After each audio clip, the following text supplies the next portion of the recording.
J'étais en Afrique du Sud, donc en vacances après la saison qu'on a passée avec le Stade français, on reçoit un appel et donc ils nous annoncent que j'étais sélectionné dans la liste pour la Coupe du Monde. Et donc déjà, je pensais que c'était une blague. Et après, deuxièmement, je pensais que c'était juste un groupe élargi pour s'entraîner et potentiellement être sélectionné.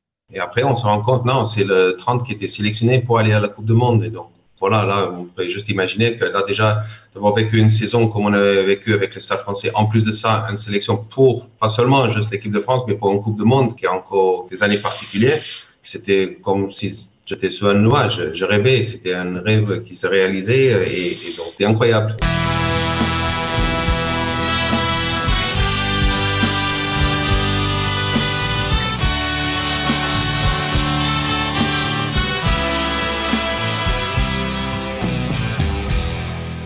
Bonjour à toutes et à tous, vous écoutez En Terrain Conquis, le podcast qui donne la parole aux sportifs professionnels d'hier et d'aujourd'hui qui ont aussi conquis le terrain du business. Pour ce nouvel épisode, je reçois un ancien 3/4 centre retraité des terrains depuis 2011. Sud-africain de naissance, passé par le club italien de Piacenza et révélé en France à Grenoble. Il a obtenu ses lettres de noblesse au Stade français avec qui il a été 3 fois champion de France. Il compte également 12 sélections avec les Bleus. Je reçois Brian Liebenberg. Bonjour Brian. Bonjour Anthony, bonjour tout le monde. Comment ça va ? Très bien, merci. Au soleil en tout cas, donc tu as l'air d'avoir de belles couleurs, c'est super. Oui, comme on parlait, je me retrouve en Crète pour monter un projet sur lequel on travaille. Et donc, c'est vrai que le soleil ici, c'est quasiment tous les jours. Et donc, voilà, j'en profite. Alors, avant de commencer, je rappelle que vous pouvez vous abonner au compte Instagram, Twitter d'En Terrain Conquis, ainsi que sur la chaîne YouTube du podcast. Votre soutien est précieux. Brian, je te remercie d'avoir accepté mon invitation dans En Terrain Conquis. Si tu veux bien, je vais résumer ta carrière sportive. Et si je me trompe, n'hésite pas à me renvoyer dans mes 22 mètres. Tu connais, tu sais bien le faire. Pas de problème. Tu as grandi en Afrique du Sud, mais tu es parti tôt en Europe à 18 ans. Et ton premier club professionnel est Plaisance, en Italie, ou Piacenza en italien, pour le dire à l'italienne. Tu y restes 1 an, et puis en l'an 2000, tu changes de nouveau de pays, mais tu fais moins de kilomètres cette fois, puisque tu vas à Grenoble, en France. Grenoble qui joue en première division à cette époque. Tu y restes 2 saisons, une en première division, l'autre en deuxième division, et tu repars ensuite en première division, qui est devenu le top 16, pour un cadre du championnat cette fois, le Stade français, le club majeur de ta carrière, puisque tu n'y bougeras plus jusqu'à la fin, c'est-à-dire 9 ans plus tard. Et en 9 ans, tu remportes 3 fois le bouclier de Brennus, en 2003, 2004 et 2007. Tu joues aussi 12 fois pour l'équipe de France entre 2003 et 2005. Intervalle court mais riche puisque tu joues la Coupe du Monde en 2003. Et tu remportes aussi le Grand Chelem avec les Bleus en 2004. Une carrière bien remplie donc qui se termine un peu tôt, à seulement 32 ans, en 2011. Est-ce que jusque-là, on est bon, Brian ? C'est parfait, c'est parfait.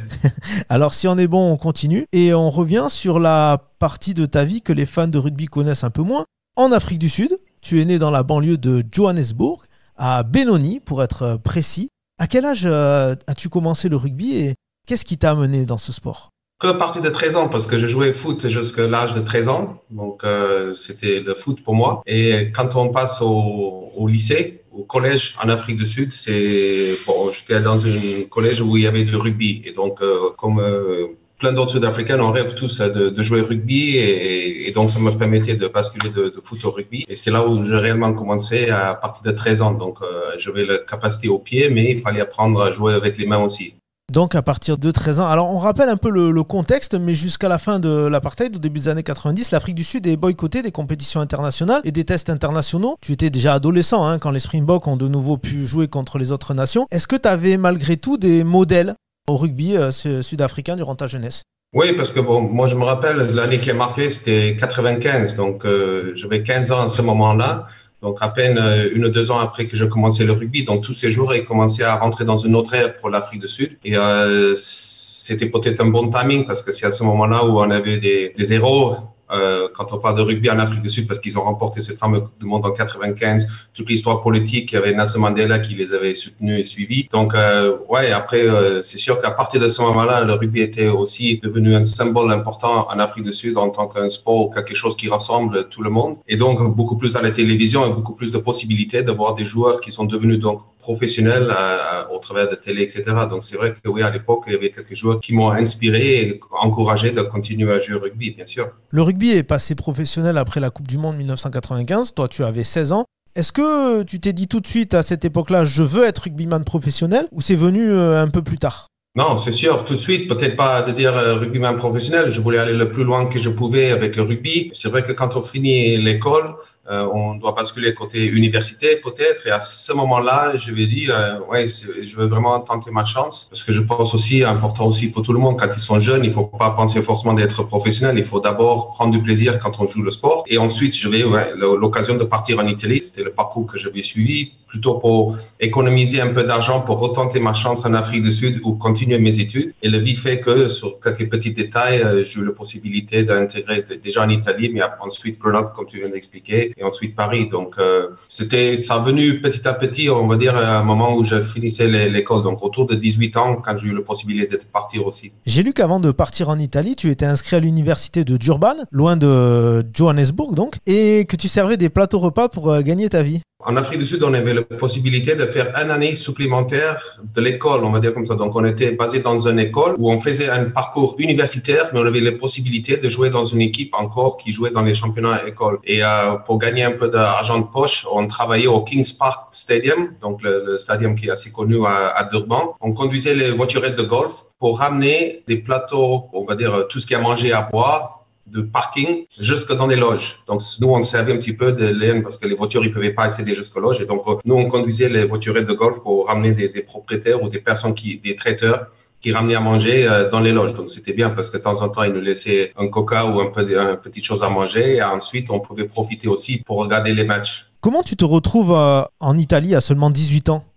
Parce que justement, donc j'étais en Afrique du Sud, j'ai rêvé de donc devenir professionnel, mais si on n'a pas un contrat, à l'époque c'était des contrats juniors qu'ils appelaient ça, il faut payer soi-même son location, tout ce qu'il y a à manger, tous les frais en fait c'est pour soi. Et donc le manager justement à Kings Park Stadium avait des liens en Italie où il envoyait des jeunes joueurs pour faire une expérience jouer en Italie. Donc ils m'ont proposé de partir jouer en Italie pour justement déjà faire une expérience rugbystique, mais pour économiser un peu d'argent pour retenter ma chance en Afrique du Sud. Et c'est pour ça, à ce moment-là, je dis, allez, je tente ma chance. Et quand je partis, bon, je ne suis plus jamais revenu. Et d'ailleurs, je ne suis toujours pas revenu en Afrique du Sud, je suis toujours en Europe. Donc, une année est devenue, pour le moment, 25 ans. Donc, bon, après, le temps passe vite aussi.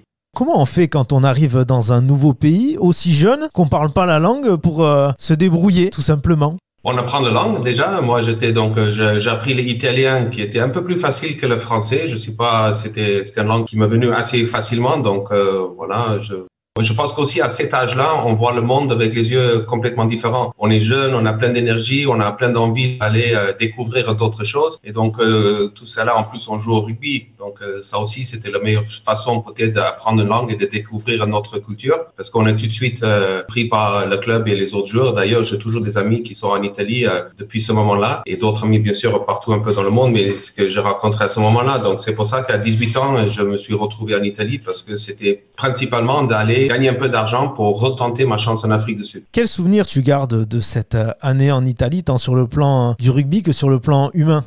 Une expérience incroyable, aussi bien pour le vie, pour la culture, pour une rencontre, parce que déjà le rugby est pas pareil ce qu'on avait en Afrique du Sud, ce que j'ai vécu jusqu'à ce moment-là. Donc déjà le rugby, ça commence à nous ouvrir les yeux, de voir qu'il y a d'autres façons de faire des choses, il y en a des bons ou des mauvais. C'était le début de mon parcours de prendre des petites choses que je trouvais intéressantes et de les intégrer dans ma façon d'entraîner, de ma façon de jouer et ma façon de vivre. Je pense que ça aussi, ça fait une grosse partie de l'expérience. Le rugby prend une partie de temps, mais c'était aussi d'apprendre une autre langue, c'était de découvrir, même si c'est des assiettes qu'ils mangeaient, parce que là-bas, il y avait plein de petites assiettes atypiques dans les différentes régions autour de Piacenza. Et voilà, et après, de voir des amitiés qui durent maintenant aussi depuis 25 ans et qu'on le garde toujours. Donc, tout ça, ça enrichit aussi bien en tant que personne, mais aussi en tant que sportif.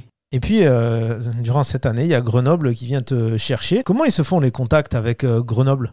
C'était par un agent de joueur qui m'avait appelé, c'était Pascal Fourny, je sais c'est Miguel Fernandez qui travaillent toujours ensemble, et donc j'ai eu un appel. D'ailleurs l'appel c'était Diego Dominguez qui m'avait appelé. Le dernier jour je devais rentrer en Afrique du Sud, et donc j'ai un appel de Diego qui m'a dit bon il faut qu'on se rencontre à Paris. Et donc le dernier jour j'avais mes valises prêtes pour partir en Afrique du Sud, donc changement de billet d'avion, je me retrouve à Paris et on se rencontre avec Diego et Pascal, et donc on va peut-être trouver un club en France, qu'est-ce que tu en penses? Donc je dis oui, ok, on va voir. Donc, lendemain, rendez-vous à Grenoble. Ça s'est fait un peu comme ça, je veux dire, en 48 heures. Et donc, je repartais en Afrique du Sud pour dire finalement, je ne rentre pas en Afrique du Sud, je vais rester en France. C'est comme ça que j'ai eu la possibilité de jouer à Grenoble.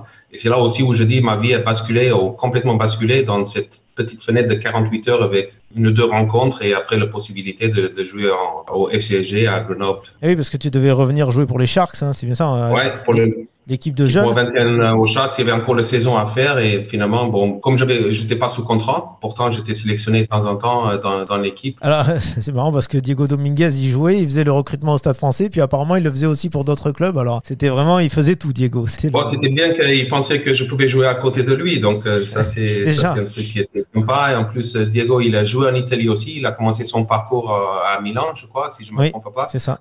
Donc, c'était un peu, pas forcément exactement le même parcours, parce que bien sûr, il a eu une carrière internationale qui était exemplaire. Mais ouais, il devait voir en plus lui 10, moi 12. Après, ça collait bien. Donc, comme tu dis, justement, il avait plein de joueurs possibles et donc qui avait un petit peu choisi de me donner une chance aussi au Stade Français, ou déjà à Grenoble et puis Stade Français. C'était très bien.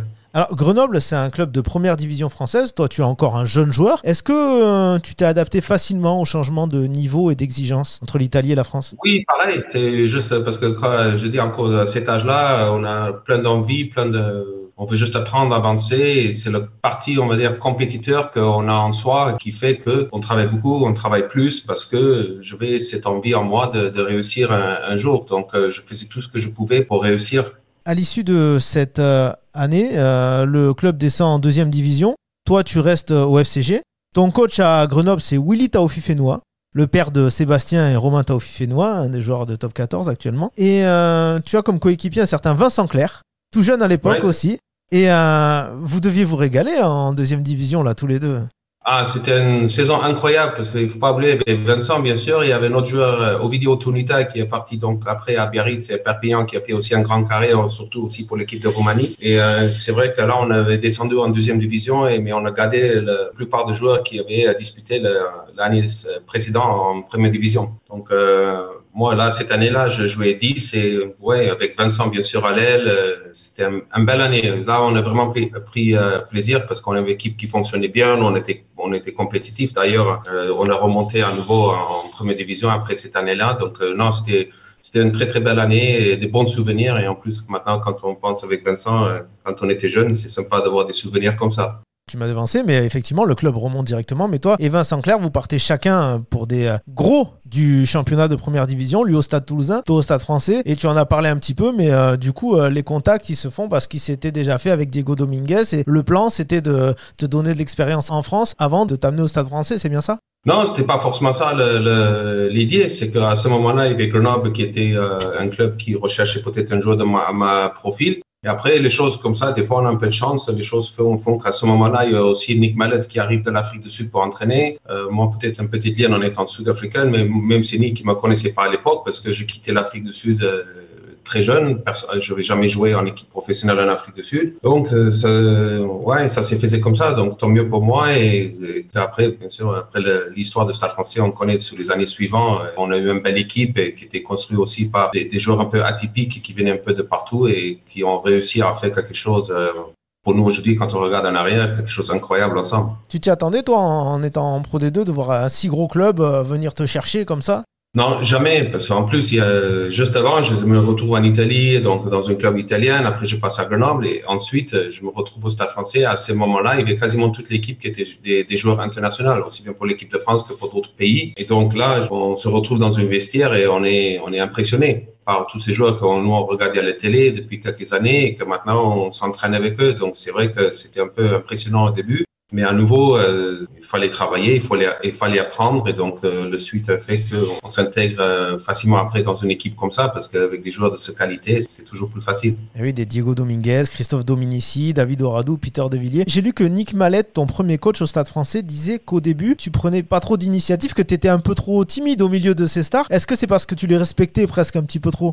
Bah oui, comme je dis, c'est impressionnant de se retrouver à côté de ce jeu-là. Donc, on se doute un petit peu de nos qualités, nos forces. Déjà que moi, naturellement, je suis un caractère plutôt introvert ou timide. Et donc, voilà, ça se fait qu'après, ça se voit sur le terrain. Mais petit à petit, on se fait, on gagne sa place. Et après, bien sûr, la confiance vient avec. C'était un gros changement de passer de la deuxième division à Paris, au Stade Français. Concrètement, ça a changé quoi pour toi humainement et rubistiquement, ce passage de Grenoble à la capitale, à Paris? Déjà à Paris, le club, tout ce que Max il a créé, c'était un club aussi atypique, aussi bien que les joueurs dans l'équipe que le club que Max il a créé. Donc ça, c'était aussi une grande expérience à ce niveau-là. Mais non, c'était, comme je disais, avec les joueurs de qualité, des personnages qu'on avait dans l'équipe, c'était assez facile à s'intégrer et fait partie de cette aventure qu'on a vécue ensemble. Donc, à l'époque, j'avais l'impression que c'était juste dans la continuité des choses que ça devait se passer comme ça. J'avais peut-être un peu de chance, mais aujourd'hui aussi, quand on regarde en arrière, on avait quand même beaucoup de chance de faire partie de cette équipe à ce moment-là. Alors là aussi, tu apprends le français. Je crois que Max Guazzini, il était intransigeant là-dessus. Il voulait que tout le monde parle français au club, même s'il y avait plusieurs joueurs. Ah oui,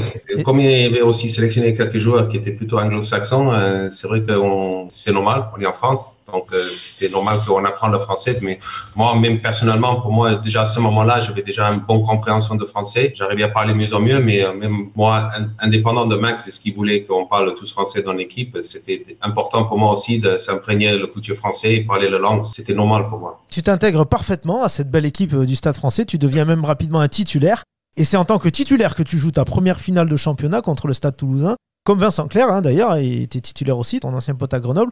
Ça devait être assez incroyable à vivre comme expérience pour le jeune joueur que tu étais encore à 23 ans, on le rappelle, ou 24, et qui jouait encore en Pro D2 l'année d'avant. On se retrouve une année en Pro D2 où on avait monté, donc c'était déjà une belle fête à la fin de saison. Mais là, de se retrouver pour disputer un bouclier des Brennus au Stade de France, c'est juste incroyable. Et on se rend compte aussi que voilà, c'est le rêve de tout rugbyman qui joue en France, c'est de disputer et gagner une finale. Donc en plus, quand on le gagne, c'est juste incroyable qu'on a pu vivre un moment comme ça. Donc j'étais désolé pour Vincent à ce moment-là, sûrement, parce que c'est jamais sympa de voir un copain qui perd. Mais bon, il nous a battus après quelques années plus tard. Donc on va dire que ça s'est égalisé un petit peu. Alors ce match-là, cette finale que vous gagnez, la France du rugby découvre ton énorme coup de pied et un souvenir marquant. Tu prends en deuxième mi-temps une pénalité de 58 mètres que tu mets d'ailleurs. Mais prendre une pénalité à Diego Dominguez, c'était déjà un exploit. Fallait le faire. Ouais, mais c'est ça l'anecdote, c'est que moi, Diego était plus précis que moi. Moi, j'étais pas toujours précis sur mes tirs au but, mais j'avais plus de distance. Et donc, dans le match, la pénalité est donnée et je sais pas pourquoi, mais je sentais que je pouvais le passer. Et Diego, bien sûr, c'est lui le buteur numéro 1 et il voulait pas trop que je le prenne la pénalité. Donc, j'ai arrivé à récupérer le ballon et le tir. Et je pense qu'après, il n'était pas dessus qu'il m'avait laissé, moi, celui-là, taper cette pénalité-là. Donc, ça aussi, c'était un moment où, pour moi, je sais pas, sur le moment, je sentais en confiance, je sentais que je pouvais le faire. Et des fois, on a la chance que quand on est dans un mode comme ça, dans une finale, que tout marche et que tout se passe bien. Donc, voilà. Ça représentait quoi pour toi, ce premier bouclier de Brennus, ce premier grand trophée? Tout. Je pense qu'on parle juste de bouclier de Brennus en France, on sait l'importance que ça et donc de l'avoir au moins un, c'était déjà une petite réussite, on va dire, dans la carrière que j'espérais d'avoir. Donc ça y est, c'est fait. Donc on court plus après un bouclier, on l'a et après bien sûr on en court après d'autres, mais ça rassure de quelque part qu'on a déjà vécu ça et je pense que le fait d'avoir vécu ça nous donne encore plus envie de revenir et de regagner un autre. C'est le sentiment qu'on avait. Dans la foulée de ce titre, pas le temps pour toi de redescendre du nuage parce que tu es appelé par Bernard Laporte pour préparer et disputer la Coupe du Monde. Le règlement à cette époque était qu'il fallait avoir 3 ans de présence sur le sol d'une nation étrangère pour pouvoir porter le maillot de l'équipe nationale. Et ça faisait exactement 3 ans pour toi. C'était parfait. Comment tu as appris cette bonne nouvelle et quel était ton sentiment à ce moment-là ? J'étais en Afrique du Sud, donc en vacances après la saison qu'on a passée avec le Stade français, on reçoit un appel et donc ils m'annoncent que j'étais sélectionné dans la liste pour la Coupe du Monde. Et donc déjà, je pensais que c'était une blague. Et après, deuxièmement, je pensais que c'était juste un groupe élargi pour s'entraîner et potentiellement être sélectionné. Et après, on se rend compte, non, c'est le 30 qui était sélectionné pour aller à la Coupe du Monde. Et donc, voilà, là, on peut juste imaginer que là, déjà, d'avoir vécu une saison comme on avait vécu avec le Stade français, en plus de ça, une sélection pour, pas seulement juste l'équipe de France, mais pour une Coupe du Monde qui a encore des années particulières. C'était comme si j'étais sur un nuage. Je rêvais, c'était un rêve qui s'est réalisé et donc c'était incroyable. Donc là, à nouveau, reparti pour préparer la Coupe du Monde en Australie. Et donc c'était juste... Tout était super à ce moment-là. C'était il y a 20 ans et l'utilisation de joueurs étrangers n'était pas autant démocratisée que maintenant. Est-ce que tu as senti des oppositions à ta sélection du fait de ton statut d'étranger ? Est-ce qu'il y a des joueurs comme Tony Marsh, comme Peter De Villiers, qui étaient dans le même cas que toi, qui ont été importants pour toi à ce moment-là, à tes débuts ? Oui, parce qu'ils étaient aussi pas forcément nés français. Mais non, jamais j'étais bien intégré dans le groupe et jamais je ressentais un rejet parce que j'étais sud-africain. Je pense qu'aussi à ce moment-là, comme ça a été aussi un sport professionnel, on se jouait les uns contre les autres, on se connaissait. Mais j'étais très très bien intégré. D'ailleurs, moi, je remercie aussi bien tout l'encadrement et tous les joueurs à cette époque-là, parce que c'est vrai que c'est un peu particulier, mais non, jamais je ressenti ça et c'était très bien comme ça. Tu étais stressé avant de porter ce maillot bleu pour la première fois en match de préparation contre la Roumanie? Bien sûr, là, c'est la première fois qu'on va représenter la France, mais on est toujours un peu stressé. Je pense que même si on le porte 50 ou 100 fois, on a toujours un petit boule au ventre parce que c'est des moments particuliers. Et, on doit toujours faire honneur à la maillot qu'on porte, à tous ceux qui l'ont porté avant, et ensuite toujours essayer de faire au mieux à ce moment-là. Lors de la Coupe du Monde, tu marques 3 essais lors du même match, je crois, contre les États-Unis. Tu joues aussi le quart de finale contre l'Irlande et le match de la 3e place contre la Nouvelle-Zélande. Est-ce que cette Coupe du Monde est restée un souvenir spécial pour toi et est-ce qu'il y a un souvenir ou une anecdote plus marquante que les autres pour toi durant cette compétition?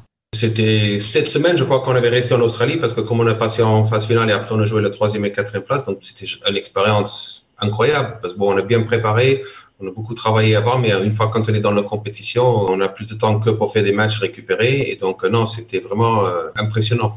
L'anecdote, c'est que donc on a beaucoup plus de temps libre, comme on est beaucoup plus sur la partie récupération. Et donc je vais proposer que j'achète en Australie, c'est le cricket. Et donc moi aussi, j'étais un joueur de cricket, et donc j'achète le bal et pour le bat, c'est avec ce qu'on frappe les balles. Et donc le soir après les repas dans l'hôtel, dans les couloirs de l'hôtel, on jouait au cricket. Donc j'ai expliqué un petit peu à tout le monde. Donc je partageais le jeu de cricket.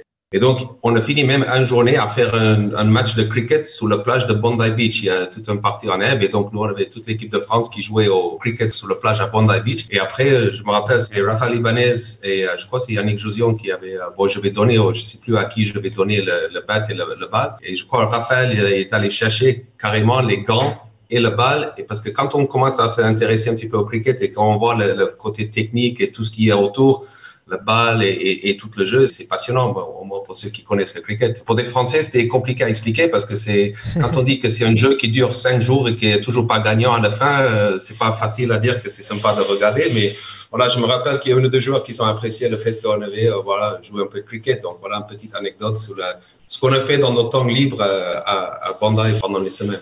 Tu viens de jouer une Coupe du Monde, tu es champion de France et tu n'as que 24 ans. À ce moment-là, tu devais t'imaginer un bel avenir en équipe de France, mais tu n'arrives pas à t'imposer, tu joues qu'un match lors du tournoi 2004 où les Bleus réussissent le Grand Chelem. Est-ce que ça a été une déception de ne pas avoir pu enchaîner tout de suite?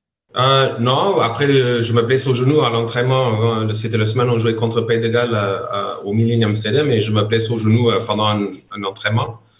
Mais non, je pense que ça, c'est des choses que autant qu'on peut prendre le bon, il faut prendre le mauvais. Donc, c'est normal. C'est dommage. On aimerait tous être en 100% en forme pour tous les matchs. Mais ça, je pense que c'est important aussi d'accepter des choses comme ça et de juste essayer de revenir au plus vite possible pour retrouver notre meilleur niveau.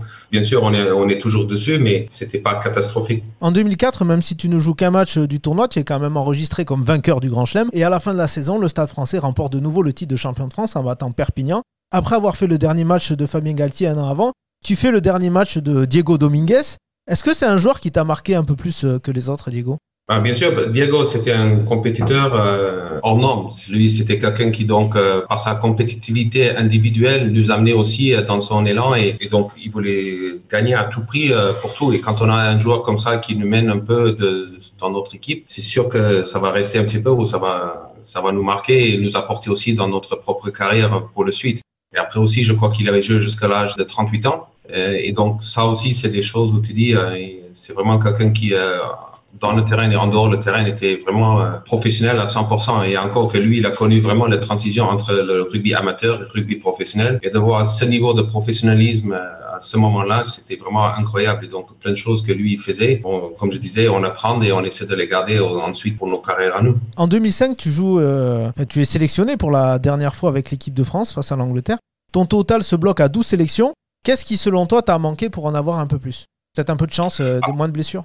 Non, après, je me blesse. Après, je blesse, je crois que c'est en 2005, c'est le dos, si je me rappelle bien. Après, en 2007, j'étais sous les listes cachées, qui étaient les listes un peu pour des joueurs qui sont, bon, si jamais des blessés, qui puissent revenir. Mais après, oui, c'était juste le parti physique, les blessures qui a fait que je n'étais pas sélectionné ou que je ne pouvais pas continuer à ce moment-là. Mais après, ça, c'est le côté où, quand on arrive en équipe de France, la compétition ou des autres joueurs, pour gagner sa place, c'est compliqué. Et donc, avec tellement de bons joueurs à ce moment-là aussi, c'est vrai que les places, ils sont chères quand on veut représenter l'équipe de France. Et donc, voilà, malheureusement, entre le côté physique et les autres bons joueurs qui étaient tous autour aux places de centre, ça s'est fait comme ça, mais c'est pas grave. Moi, je dis des fois aussi, juste devoir représenter une fois l'équipe de France, c'est une sensation incroyable. Donc, j'ai eu la chance de en avoir 12, tant mieux. Mais au moins, j'ai connu ça et je n'ai pas de regrets à ce niveau-là. En 2004-2005, c'est la première saison de l'ère Fabien Galtier. Et cette année-là, vous perdez 2 finales. En Coupe d'Europe contre Toulouse après prolongation.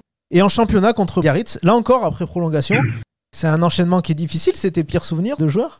Là, c'était très difficile, oui. Ça, c'était très difficile. Et je pense que la défaite, donc Vincent, il était content parce qu'ils ont gagné ce final-là. Mais non, c'était très difficile parce que je pense que le premier défaite nous a marqué pour le deuxième parce qu'il fallait se remettre de ces émotions-là. On gagne 2003, 2004. Et donc, après, on perd un premier final voilà, ça nous marque. Et donc, pour se relever 2 semaines plus tard pour rejouer Biarritz en finale au Stade de France, c'était pas évident. Et donc, voilà, sur peu de choses, on perd les 2 finales. Et là, voilà, on se retrouve vraiment dans une période un peu négative. C'est ce qu'on dit, c'est la vie de sportif, on peut pas gagner tout le temps. Mais l'important, c'est de se remettre en question et de revenir plus fort pour essayer toujours d'aller au plus loin dans les championnats. Autant en 2003, il y a tout qui marchait bien pour toi. Autant en 2005, tu connais ces 2 échecs en finale. Et puis tu te blesses, hein, tu l'as dit sérieusement au dos. Tu devais porter un corset pour avoir moins mal.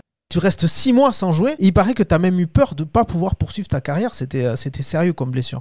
Oui, c'est sérieux parce qu'on ne sait pas. C'est des choses qui font peur. Donc, la tête, on imagine plein de choses. Mais heureusement que je me suis sorti et que je pouvais, encore une fois, si je pense qu'on s'arrête comme un sportif sur une blessure qui nous est imposée comme ça c'est encore plus difficile que d'arrêter tout normalement, qui n'est pas évident non plus. Mais quand on est arrêté avec une blessure de force, là, c'est vraiment, on aura un grand manque dans notre vie, je pense, de voir dire qu'est-ce que j'aurais pu faire si c'était différent, etc. Donc, heureusement, j'ai remis de cette blessure qui était, c'était difficile à vivre. Et après, je puisse finir ma carrière, voilà, au moins que j'étais satisfait de ce que je vais faire après sur le terrain.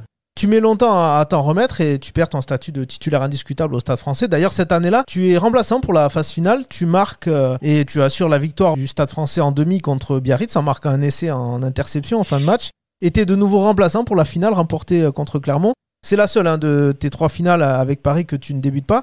Est-ce que tu l'as préparée et vécu un peu différemment des autres du coup? Pour la demi-finale, je ne devais pas être sélectionné. Je n'étais pas sélectionné. Je n'étais pas sur la liste. Fabien, il avait choisi, je crois, c'est Stéphane Glas qui avait joué au centre et Mirko Bergamasco qui était remplaçant. Et donc, je n'étais pas sur la liste de départ. Stéphane, il se blesse au dernier moment. Donc, Mirko, logiquement, il devient titulaire. Et moi, je rentre sur le banc de remplaçant. Et donc, contre Biarritz, c'était le match à Bordeaux. Oui, je marque cet essai en fin de match. Et je pense que ça fait que, bon, quand un joueur est en forme, on sélectionne, surtout dans des grands matchs ou des finales comme ça. Donc, malheureusement, pour Mirko, il n'était pas sélectionné pour le final parce que Stéphane revient en tant que titulaire et moi, je me retrouve à nouveau sous le banc. Et voilà, donc c'était aussi d'apporter un petit peu. Je crois que je vais jouer à peu près 20 minutes dans le final. Et donc, jusque les dernières actions qu'on fait, c'était un combine qui ont travaillé depuis quelques années. Et donc, ça marchait. Et voilà, on gagne ce match qui était pas forcément gagné parce que sur le papier, Clermont était bien sûr l'équipe favorite pour ce match-là.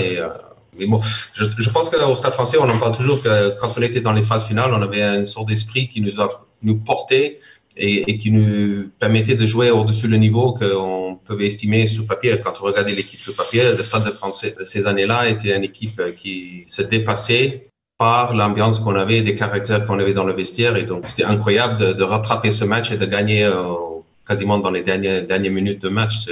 Je pense que pour les supporters et les spectateurs, c'est toujours bien d'avoir des finales comme ça aussi. Malheureusement, pour les Clermontois, c'est moins bien, mais voilà, pour nous, c'était vraiment une histoire incroyable. La saison 2008-2009, elle est ta dernière complète de joueur professionnel. Vous atteignez d'ailleurs les demi-finales cette saison-là, pour la dernière fois sous l'ère de Max Guazzini. Et au début de la saison suivante, tu te fais une rupture des ligaments croisés du genou. On peut dire que cette blessure, c'est celle qui marque un peu le début de la fin pour toi, finalement. Oui, c'était la fin. Alors, je ne sais plus si c'était les ligaments croisés ou c'était le cartilage. Je pense qu'à la fin, bon, celui qui était à la fin, c'était le cartilage et c'est celui-là qui a arrêté ma carrière. Voilà, mais comme je dis, après le dos, je pense que c'était bien que je puisse continuer à jouer encore, qu'on a le sentiment qu'on est arrivé à faire ce on devait faire au moins en tant que sportif. Donc, oui, c'était la fin et on en parlait tout à l'heure. Donc, j'ai arrêté peut-être un peu jeune, mais aujourd'hui, quand on regarde les carrières des joueurs, il devient de plus en plus courte. Et donc, en tout, tout ce que je fais, je crois que c'était 13 ans de joueur professionnel qui fait quand même une belle carrière parce que quand tu commences à 18, 19 ans à jouer tous les week-ends, etc., le corps, au bout d'un moment, c'est comme ça, il peut pas encaisser autant pendant très, très longtemps, même s'il y a quelques exceptions. Je pense à Serge au Paris C ou d'autres joueurs comme, bien sûr, Diego qui est allé jusqu'à 38 ans, que j'aurais aimé faire. Mais voilà, malheureusement pour moi, je vais arriver à un moment où le corps il a dit stop. Mais je pense que je vais quand même finir sur quelque chose où je vais pas de regrets. Donc c'était le plus important. C'est un peu à ton image, mais le Stade français, mais du coup, ne peut pas retrouver son meilleur niveau. Tu joues 7 matchs en 2009-2010, puis 6 matchs en 2010-2011. Et au début de la saison 2011-2012, tu décides de dire stop, tu l'as dit, à 32 ans. Est-ce que c'était les douleurs qui étaient vraiment insupportables ou est-ce que c'est mentalement que tu n'avais plus la force de t'accrocher pour essayer de revenir et de continuer? Bon, c'était déjà la douleur. Le genou, il n'a pas récupéré comme il fallait. Et donc, après aussi, mentalement, c'est difficile à dépasser. Ou quand le corps il suit pas, déjà mentalement, c'est plus compliqué ou voire impossible parce qu'on ne peut pas éviter les douleurs, etc. Donc, voilà, comme je disais, on sent des fois quand c'est le temps de passer à autre chose ou d'arrêter ou de pas forcer quand ça marche pas. Et donc, c'était juste le moment là. Mais comme je dis encore, sans aucun regret de ce que j'ai pu vivre et avoir fait pendant ma carrière. Tu quittes donc le rugby professionnel, mais pas totalement le rugby, puisqu'après une courte expérience d'entraîneur au niveau fédéral, tu as l'idée de développer un jeu basé autour du rugby, c'est Playball, et tu crées ainsi ta propre entreprise, Libs. Quand et comment était venue cette idée et ce projet-là? Quand j'arrête ma carrière, j'ai dit, bon, qu'est-ce que je vais faire? Parce que je faisais peut-être un peu partie de ceux qui ont fait que le rugby et pas forcément des études ou je n'avais pas un autre métier à côté sur lequel je pouvais basculer. Et donc, je me suis creusé un peu la tête en disant, qu'est-ce que je peux faire? Et donc, j'ai eu cette idée de créer un jeu sur un ballon qui était donc le jeu Playball à l'époque, on l'avait appelé comme ça, et qui faisait travailler au travers un jeu les techniques individuelles de rugby. Et donc je trouvais que c'était aussi, parce que c'était un jeu et facile à comprendre et qu'on pouvait jouer partout, c'était bien aussi pour la promotion de rugby. Et donc dans les écoles, on dit le rugby dans la rue en fait, c'était juste qu'on n'avait pas besoin de deux équipes avec un arbitre pour jouer, on pouvait jouer avec un ballon de rugby, avec une règle de jeu, mais qui ont simplifié un petit peu ce côté où cette accessibilité à le sport de rugby. Et donc je crée le jeu et donc on a touché quand même entre 25 et 30 000 gamins un peu partout en France par les clubs qui nous ont gentiment accueillis pour venir faire une journée de formation parce que je travaille aussi bien avec les enfants que les éducateurs parce que je partageais un peu déjà mon expérience ou mon savoir un petit peu sur tout ce qui est le gestuel et les techniques individuelles. Et donc voilà, ça a duré quand même quelques années. Donc c'était bien aussi, je pense, parce que quand on joue au niveau professionnel, on n'a pas toujours la chance de rencontrer des bénévoles, des gens dans des clubs. Oui, pour une photo, potentiellement un autographe, mais ça s'arrête là. Et donc là, c'était vraiment d'aller sur le terrain, parler avec eux, passer du temps avec eux. Et donc, c'était très bien aussi de vivre ça aussi après avoir joué au niveau professionnel. Oui, parce que tu l'as dit, énormément de clubs que tu as visités, tu as fait un peu le tour de France et même au-delà, puisque tu as été en Belgique, on t'a vu en Belgique pour présenter ton projet auprès des clubs. C'est venant d'un joueur professionnel, descendre, aller voir ces clubs amateurs-là, c'était presque étonnant de voir autant de simplicité et finalement cette envie d'aller voir le rugby d'en bas, on va dire. Ah, parce qu'on aime le sport et donc après on dit que moi j'avais commencé comme ça à l'époque et voilà, je pense que j'aurais aimé avoir quelqu'un comme ça qui vienne et qui passe le temps, qui a vécu des grands moments, comme je dis, gagner des finales ou jouer dans des stades qui sont remplis de 80 000 personnes et qu'ensuite on puisse être juste dans un club, parler avec des gens qui donnent beaucoup de temps et de leur énergie pour que le sport de rugby vive. C'était aussi des bonnes occasions de rencontrer tous ces gens, aussi bien les enfants que les enfants, ils me connaissaient pas parce que eux, ils étaient des fois pas nés quand je jouais. Donc ça c'était le côté un peu innocent des enfants qui te voient juste quelqu'un qui a un ballon et qui a un jeu et qu'on passe le temps avec eux. Mais voilà, c'était des expériences. On a rencontré plein de monde et c'était vraiment, comme je disais, de bien d'avoir fait ça. Bien sûr, nous on avait le côté ballon où il fallait payer pour les ballons ou les kits, mais tout ce qui était mon intervention de temps que je passais avec tout le monde, ça c'était juste vraiment un échange avec eux. Et j'avais toujours cru et espéré que cet outil pouvait être quelque chose qui pouvait être adopté ou pris par les clubs pour justement aider à travailler façon ludique le technique individuelle. Parce qu'on parle beaucoup de rugby, c'est un sport qui est juste rentre dedans, physique. Mais je crois toujours fortement que si on a des enfants qui sont capables de faire des passes, chercher des intervalles ou avoir une technique individuelle supérieure, déjà ce sera plus joli à voir. Et aussi, ça va éviter juste le fait qu'on va chercher le contact toujours. Donc, je promo, même c'est un peu contradictoire parce que tout le monde me voyait comme un joueur qui était très physique, qui devait rentrer aussi souvent dans le contact, mais que les gens aussi, peut-être ils n'ont pas vu, qui savaient pas, c'est que je passais beaucoup de temps sur mon technique individuelle et être capable de faire des passes des deux côtés, le jeu au pied. Et donc, je voulais transmettre surtout ça à des enfants pour qu'ils puissent déjà, prendre plus de plaisir. Des fois aussi faire un rugby, ce qu'on appelait aussi le fameux French flair, d'être capable de faire vivre le ballon autrement, pas forcément par le physique. Donc voilà un petit peu toutes les idées que j'avais en tête pour amener ça dans des clubs de rugby. Le projet a évolué au fil des années jusqu'à aboutir à Catch and Think. Est-ce que tu peux me raconter un petit peu les étapes qui ont amené à ça? Donc, on avait le jeu play ball, on va dire. On intervenait dans les écoles de rugby ou dans les écoles et on rencontre deux chercheurs, ils étaient en Suisse. Et donc, il nous dit, si les enfants jouent avec le ballon ou le jeu, ils auront les meilleurs résultats à l'école. Et donc, nous, on a dit, si on peut dire aux parents que vos enfants jouent avec un ballon de rugby, que ça peut les aider à apprendre ou progresser mieux au niveau école, que mieux faire au travers du sport, de faire que le côté académique bénéficie aussi. Et donc, on se penchait dessus, on a dit, bon, attends, explique-nous. Et donc, voilà, il nous expliquait un petit peu toute la partie cognitive, en fait, au travers le jeu, qu'est-ce qui se passe dans le cerveau, par les yeux, par les différentes mémoires, mais surtout l'attention. Et donc, l'attention qui nous sert dans tout ce qu'on fait tous les jours, aussi bien pour apprendre, pour jouer, pour performer, pour travailler.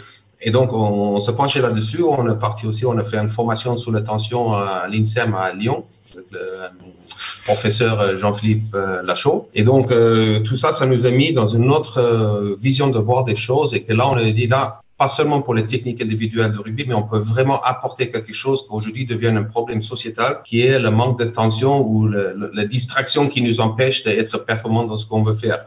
Et donc, c'est ce qu'on a développé. Donc, Catch and Think, c'est le côté un peu anglo-saxon, comme je l'ai dit, c'est attraper et réfléchir. Et donc, le cerveau est aussi comme un muscle qu'on peut entraîner et développer pour qu'on puisse contrôler notre attention, éviter les distracteurs et donc l'appliquer aussi bien au travail, aussi bien quand on est en famille, aussi bien quand on apprend dans l'école et surtout après quand on est en sportif, qu'on veut performer aussi sur le terrain de sport.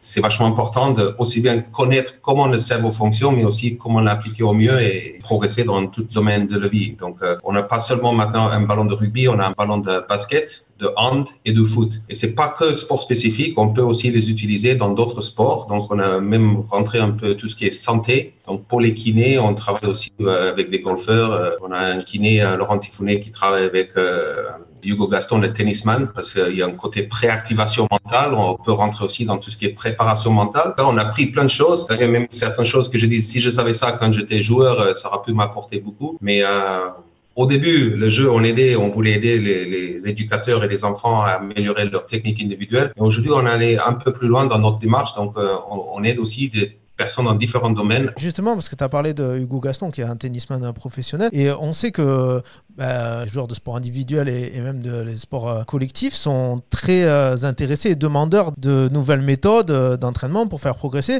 Tu as un public qui est maintenant très, très large entre les jeunes enfants et puis peut-être ça peut intéresser, j'imagine, les clubs évoluant à bon niveau, voire très très bon niveau, de faire progresser par cette méthode-là. Oui, donc il faut déjà dans un premier temps les sensibiliser un petit peu sur qu'est-ce que ça peut les amener. Donc nous, on commence déjà la performance, c'est sûr, parce que quand on parle de prise de décision, gestion de stress, plein de choses qui sont toujours utilisées dans une match ou dans une partie compétition, on peut les entraîner. Des fois, il y a un manque d'outils ou de savoir qu'est-ce qu'on peut mettre en place pour justement atteindre ces objectifs-là. Et donc, ça fait partie de ce qu'on amène au club, aux éducateurs, aux kinés, préparateurs physiques, ces connaissances autour de l'outil qui peut les aider. Ce qui est une partie intéressante, et on a sorti une formation pour les kinés ou pour le staff médical, c'est que sur les blessures de longue durée, le fait de faire un travail cognitif simultané, physique et cognitif, ça apporte beaucoup de bien à la patient, à l'athlète qui travaille dans ce sens-là. Et donc, on a travaillé aussi sur une partie commotion cérébrale. Quand on a une commotion cérébrale, il y a certaines parties ou certains aspects de notre cerveau, aussi bien l'attention, la mémoire, plein de choses qui sont impactées par la commotion. Et tous ces capacités cognitives sont utilisées dans les différents niveaux qu'on a mis en place. Donc, on est en train de lier les deux en disant que ça peut être aussi un outil supplémentaire. C'est pas le outil qui va aider toutes les commotions parce que c'est assez individuel et un domaine assez vaste, mais quelque chose qui peut aussi rentrer dans une partie retour au jeu ou rééducation pour des joueurs qui souffrent après une commotion. Et ça, finalement, on voit pas que le physique, on peut aussi donc juger si le joueur cognitivement est capable donc de retrouver son meilleur niveau pour retourner sur le terrain, surtout d'éviter une deuxième commotion ou une autre blessure, parce que quand notre cerveau est impacté, notre cerveau en fait il est le centre de tout ce qu'on fait, et donc il faut être sûr que nos cerveaux ils sont en bonne santé et prêt donc d'affronter le niveau de compétition et être en forme en fait, pas que le physique, mais surtout le cerveau qui gère d'ailleurs le physique en même temps. J'ai l'habitude de demander à mes invités de quel président qu'ils ont connu dans leur carrière de joueur professionnel ils se sentent le plus proche en tant que chef d'entreprise. Mais toi, tu n'as quasiment connu que Max Guazzini durant ta carrière. Du coup, Brian Liebenberg, le chef d'entreprise, il est plus proche de Max Guazzini ou de Patrick Goffy, qui, si je me trompe, est le président qui t'a fait venir à Grenoble? Ouais, bien sûr, c'est Max, parce que je passais 10 ans au Stade Français et c'est lui qui a bien sûr marqué le plus grand partie de mon carrière sportive, mais aussi sa façon il a géré son entreprise, si on appelait comme ça, plus comme une famille. On se sentait que Max, il était concerné par tout le monde individuellement et qu'il tenait vraiment à cœur pour que son club fonctionne. Donc, il mettait beaucoup de son cœur et son personnel dans son club de rugby qu'il a créé lui-même. Donc, non, je pense que oui, c'est le côté humain, je pense, qui est vachement important des fois dans tout ce qu'on fait. Donc, je disais tout à l'heure aussi qu'il y avait des joueurs atypiques qui sont retrouvés au Stade Français et qui ont créé une équipe qui était performante. Et ça, c'était grâce à Max. Max, il voyait des choses dans certains joueurs, certains profils que d'autres ne voyaient pas. Et donc, ça faisait que tous ensemble, on a réussi à créer quelque chose qui était beau. Et donc, je pense que, ouais, certaines choses comme ça, si aujourd'hui je suis dans mon entreprise, on ne voit pas déjà des qualités de travail, mais surtout le humain, je pense que c'est quelque chose de vachement important de prendre en compte pour plein de choses. Et donc, bien sûr, le réussite aussi. On arrive à la sirène, il y a un bonus à aller chercher, alors pas d'en avant, on botte pas en touche. Tu as dit un jour dans une interview que tu n'avais qu'un seul véritable regret dans ta carrière, c'est de ne jamais avoir joué avec l'équipe de France contre l'Afrique du Sud. Ce match-là, est-ce que tu l'as longtemps rêvé et espéré durant ta carrière? Déjà, j'ai espéré jamais jouer pour l'équipe de France. Donc déjà, quand j'étais sélectionné pour l'équipe de France, c'était incroyable. Et je me rappelle, je crois que c'était une tournée en 2005 que l'équipe de France part en Afrique du Sud et j'étais blessé à ce moment-là. D'ailleurs, je recroisais Vincent Clerc à ce moment-là en Afrique du Sud, à Durban.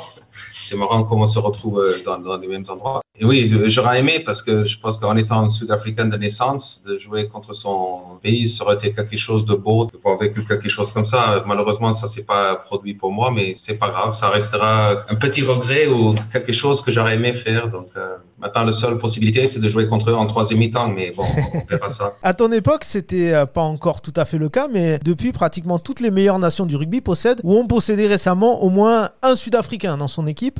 Même le Japon, on l'a vu à la dernière Coupe du Monde. Il y a encore quelques années, des équipes en Europe comme Montpellier, les Saracens ou Sale en Angleterre ont également énormément de joueurs sud-africains dans leur équipe. Est-ce que pour toi, cette mode du joueur sud-africain partout dans le monde, c'est une fierté? Non, je ne sais pas si je peux dire que c'est une fierté que les Sud-Africains viennent jouer un peu partout. Je pense que ça montre que le rugby est un sport très important en Afrique du Sud et que c'est un pays qui produit des très bons joueurs. Voilà, mais c'est bien d'avoir autant de joueurs sud-africains, mais je pense que au travers la partie géographique ou les lois qui sont mises en place, je pense qu'il y a d'autres pays aussi qui peuvent aussi avoir beaucoup de joueurs qui partent. Après, je pense que l'Afrique du Sud, déjà si on parle qu'avec la France, a toujours eu un lien plus proche, un peu l'Italie, mais surtout la France, par l'historique à l'époque, parce que quand on allait des Villiers, voilà, il y a plein de noms, comme je pense à Peter, mais ce qui est originaire un petit peu de la France. Donc, est-ce que là, très très lointain, il y a quand même des liens qui sont entre les pays et que le rugby fait qu'aujourd'hui, on a toujours cette lien et que les joueurs sud-africains, ils sont très bien reçus en France. Et des liens qui sont créés au travers de rugby qui sont forts. Donc, peut-être on peut dire une petite fierté que les joueurs sud-africains, ils s'exportent bien et que les gens, ils les respectent un peu partout. C'est bien. Tu as parlé du lien entre l'Afrique du Sud et la France. Pour toi, tu es arrivé, tu l'as dit, en France un peu au dernier jour. Ce n'était pas forcément prévu. Au final, tu n'es jamais parti. Qu'est-ce qui fait qu'il y a eu autant d'intérêt et presque d'amour pour ce pays-là et que tu y es toujours, tu n'es jamais parti? Parce que les années passent vite après. Et donc, une fois que j'ai fini ma carrière, maintenant, j'arrivais sur le point où je passais plus de temps en France qu'en Afrique du Sud. Et donc, voilà, tout naturellement, après, quand on arrête la carrière, bien sûr, il faut se reconvertir. Je montais la société. Par les contacts ou les connaissances que j'avais en France, c'était plus logique de rester en France que de retourner en Afrique du Sud, même si j'ai encore de la famille là-bas. C'est ce que j'aurais aimé garder parce qu'après tant d'années passées en France, je voulais pas forcément juste faire mes valises et repartir. Donc aujourd'hui, je voyage quand même assez régulièrement entre la France et l'Afrique du Sud et donc je voulais essayer de créer quelque chose qui pouvait me garder cette lien entre la France et l'Afrique du Sud que je trouve important et je sais pas si maintenant je suis plus français que sud-africain dans mes habitudes ou des choses que je fais, mais c'est sûr que de garder les deux, c'est important pour moi. Eh bien, merci beaucoup, Brian, d'avoir été mon invité dans Terrain Conquis. Avant de se quitter, je ne peux pas m'empêcher de te demander ton pronostic pour la prochaine Coupe du Monde. Alors, ça sera les Bleus ou les Springboks? Pour cette fois-ci, c'est vraiment l'équipe de France qui sont favoris. Déjà, ce qui nous démontre sur les dernières années, cette équipe de France qui joue un rugby incroyable, qu'on retrouve, on parlait tout à l'heure de French Flair, mais tout ce qu'ils font, c'est tellement exemplaire et ça nous fait vivre à nouveau, envie de les soutenir et de les porter. Il nous fait vivre des moments incroyables et donc je suis sûr que déjà, ils sont favoris et que le public et tout ce qui va se passer en France pendant ces quelques semaines va être extraordinaire et donc je pense qu'on a les joueurs pour. Il n'y a pas de raison pour qu'on ne puisse pas les soutenir pour qu'ils puissent aller jusqu'à le final et emporter le trophée. Je pense que ce sera vraiment un bon récompense juste pour tout ce qu'ils viennent de faire jusqu'à maintenant. Donc voilà, mais bon, c'est facile à dire. Après, il y a des autres adversaires qui sont aussi prétendants pour ce coupe. Bien sûr, l'Afrique du Sud qui va venir défendre leur titre. Quand on a vu le match à Marseille, qui était un match vraiment très, très physique et très disputé. Et donc, je pense qu'il n'y a pas qu'un match comme ça dans le mois de novembre qu'il faut disputer. L'équipe de France doit être capable d'enchaîner et disputer au moins tous les matchs comme ça et personne ne va les laisser passer aussi facilement que ça. Donc, je pense qu'au travers des autres Coupes du Monde qu'on a vécues, celui-là, c'est vraiment une Coupe du Monde qui est assez ouvert par toutes les équipes qui peuvent gagner le Coupe. Et donc, on a hâte d'être déjà au mois de septembre pour un match d'ouverture entre la France et la Nouvelle-Zélande parce que ça va donner le temps pour une Coupe du Monde, je pense, un des meilleurs qu'on a vu jusqu'à maintenant.